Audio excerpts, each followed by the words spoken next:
It's Showtime may warning ulit sa MTRCB. Nangangamba ngayon ang mga madlang people na baka muli na namang masuspinde ang noontime show na It's Showtime matapos ang pagkakamali ni Tiang Ami. Kaagad naman na humingi ng paumanhin si Amy Perez sa kanyang pagkabigla kaya nasambit niya ang pangalan ng maselang parte ng mga babae.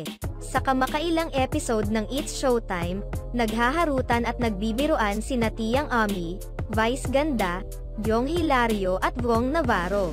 Nagulat si Tiang Ami kaya naman hindi sinasadyang nasambit niya ang maselang parte ng mga babae. Bakas sa mukha ni na Jong Hilario at Vice Ganda ang pagkagulat sa pagkakasambit ni Tiang Ami ng bad word. Kaagad naman na nagpaliwanag si Tiang Ami sa kanyang pagkakamali. Sorry madlang people, si Wong po kasi, ginugulat ako. Tila sinaway naman ni Vice Ganda si Wong Navarro at baka muli na naman silang mapahamak. Ikaw pahamak ka, pahayag ni Vice Ganda matapos mag-sorry ni Wong. Humirit pa ng biro si Vice Ganda kung saan tinatanong niya ang mga kasamahan sa segment kung nais na naman ba ng mga ito na makapag-Hong Kong sila. Matatandaan na kamakailan lamang ay biglang nagkaroon ng oras ang It's Showtime family nang may pataw sa kanila ng MTRCB ang 12 days erang suspension.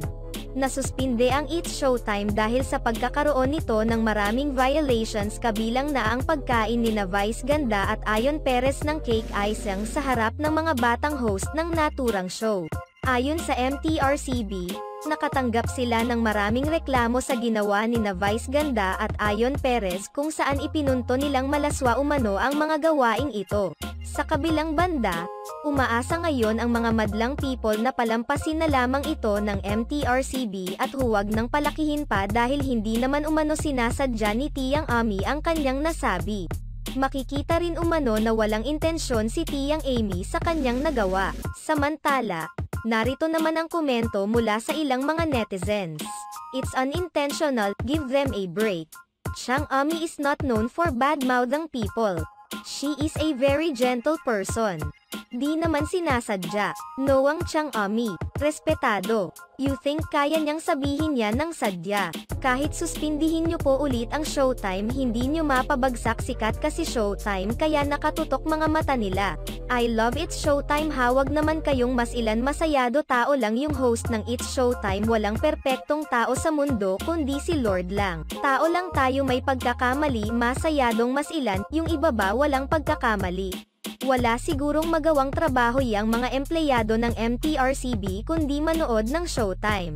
Dapat papalitan na yan si Ami Perez sa It's Showtime ang boring mag-host. Salamat sa inyong panunood sa aming video. Maaaring mag-subscribe sa aming channel o i-follow ang aming Facebook page para updated kayo sa mga latest news. Ilagay ang iyong komento sa ibaba at atin yang babasahin sa next video.